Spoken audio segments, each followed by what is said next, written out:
guys, welcome to 7 Questions. My name is Brett Gray. I'm really excited about today's episode. Let's get started.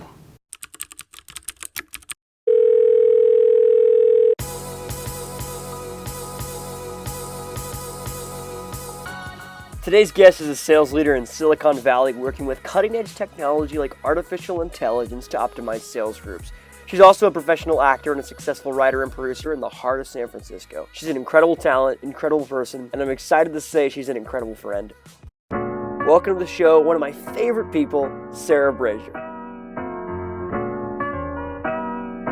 How's your day been? Pretty fantastic. Tell me a little what you do at Gong. We help your sales organization increase revenue through having better conversations. So we analyze basically every customer-facing interaction, and we surface what the top reps are doing differently from everybody else, and we start to bridge the performance gap. We look at big things like what's happening in your strategy. Are your reps adopting new messaging? Is the messaging even working? So from the individual level, we create success in individual performers all the way to the sales organization as a whole. So y'all are using artificial intelligence, algorithm, machine learning to diagnose these different messages, whether it's an email or a phone call or a video call. Yeah, we use AI to figure out everything. It's looking for like clusters of behavior, clusters, patterns in your language. Are you recording us now? Okay, thank God. It's going to come back. Brett is a horrible interviewer. I think you're doing a great job because your talk time is really low, right? Because you want to ask a good question that makes me talk for an extended period of time, and that you can have like lots of follow-up questions too. That's just like the basics. That's the basics of good interviewing, but it's also the basics of like good sales. That's a perfect segue.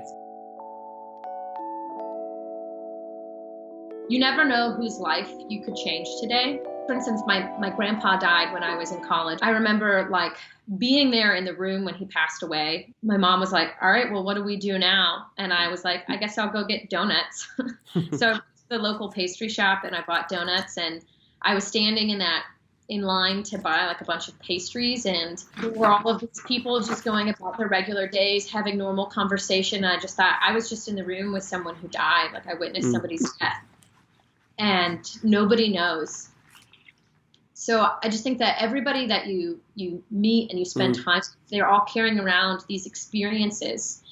And we have to honor that and remember that in every interaction that we have. Because you could transform someone's life by being kind.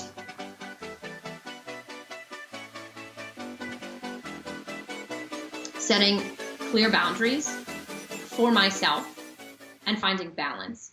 Because I'm the kind of person who will say yes to literally everything and think that I can do it and that I don't need to sleep. I'm finally like, actually, Sarah, you should only pick a couple things and you should spend a year working to be great at them.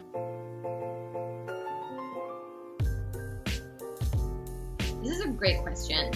I didn't really know what I wanted to be when I grew up, so I just was like, yeah, sure. Someone wants to pay me to talk more about speech and debate. That sounds terrific.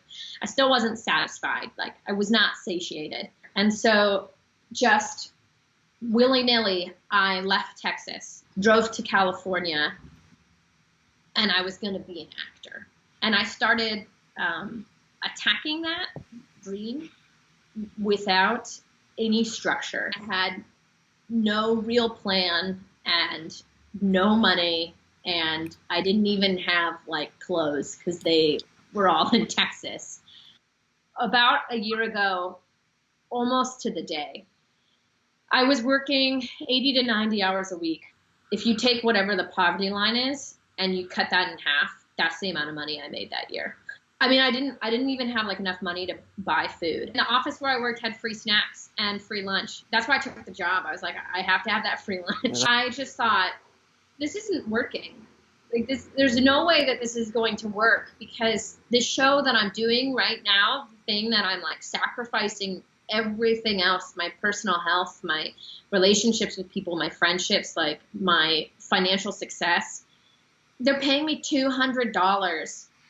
And I just thought, no way am I going to let this be my life. And so I just started asking questions in the office. I was really glad I was a receptionist because I talked to the CMO at the company. I talked to the head of their sales enablement. I talked to everybody. That's what got me my first sales job, is by making connections with people. And that opened up this amazing door for me. But it took like failure, in the sense that I was not succeeding as an actor, to pursue this new career that I wake up every morning and I feel really grateful for where I'm working. I post about it a lot on LinkedIn, and I probably sound like some corny like suck up, but I don't feel that way. I feel really genuine about it, because yeah, being poor isn't fun.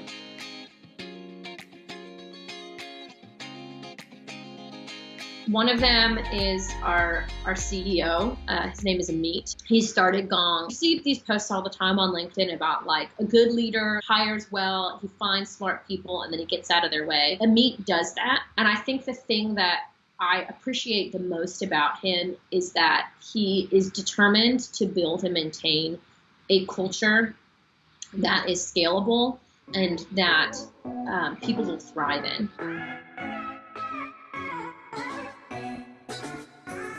For Whom the Bell Tolls. It's an Ernest Hemingway book. It's my favorite Ernest Hemingway book. The prose is fantastic. The message is cool. It's just a really good book. The Handmaid's Tale is a really good book. I know that it's an HBO series, but when I read it, my mind was a little bit blown. I walked away from the book being like, when was that written? Because I didn't look. And it was written like 30 years ago. Everything that's discussed in that book is even more important right now.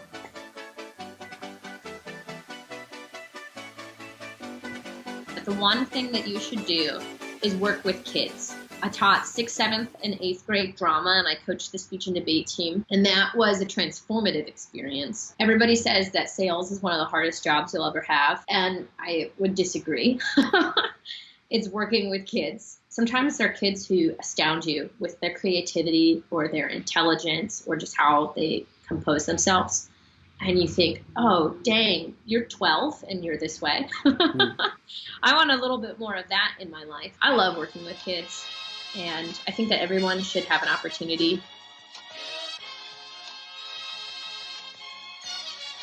There's so much I don't know about sales, and there's so much that people who are in these senior positions do know, and advice that they can give. And so just to increase my own knowledge base and become better at this job, this swim lane that I've dedicated myself to being in, you have an entire network of people that you know. And I bet money that you know at least a couple sales leaders or people in the wonderful world of sales. And for me, I think it would be really interesting to connect with them.